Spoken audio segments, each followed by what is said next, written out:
Shalom, selamat malam Bapak Ibu Saudara-saudari kekasih dalam Tuhan Yesus Kristus. Sebelum kita beristirahat, marilah kita sejenak merenungkan firman Tuhan yang terambil dari 1 Petrus 1 ayat 7 yang berbunyi demikian. Yang dimaksudkan untuk membuktikan kemurnian imanmu yang jauh lebih tinggi nilainya daripada emas yang fana, yang diuji kemurniannya dengan api, sehingga kamu memperoleh pujian, kemuliaan, dan kehormatan pada saat Yesus Kristus menyatakan dirinya. Pada ayat ini, ada hal yang melatar belakangi surat 1 Petrus, di mana surat ini merupakan surat penggembalaan yang ditulis Rasul Petrus untuk menguatkan orang Kristen yang mengalami penganiayaan dan penderitaan berat.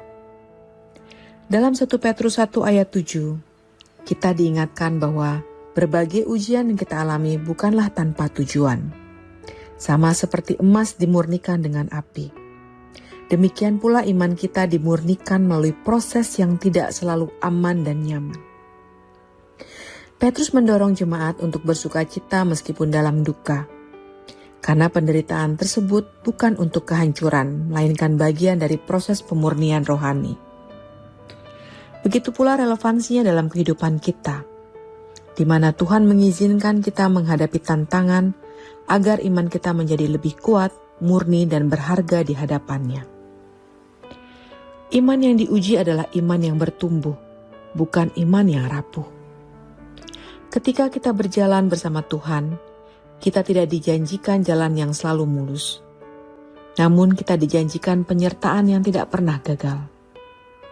Ujian yang datang bukanlah bukti bahwa Tuhan menjauh, melainkan kesempatan untuk mengalami kedekatannya secara lebih dalam. Melalui proses ini kita belajar mempercayai Tuhan bukan hanya dengan kata-kata, tetapi dengan hati yang penuh penyerahan. Pertumbuhan rohani seringkali terjadi dalam masa-masa tersulit.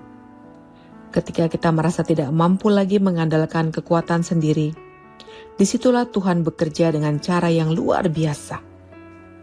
Iman yang telah melewati ujian akan memiliki dasar yang lebih kokoh. Karena kita telah melihat bahwa Tuhan setia menolong di tengah kesulitan kita. Inilah iman yang memuliakan Kristus.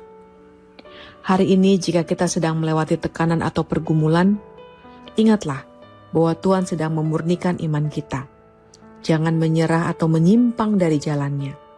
Serahkanlah setiap beban kepada Tuhan dan biarkan proses pemurnian itu menjadi kita semakin dewasa dalam Kristus.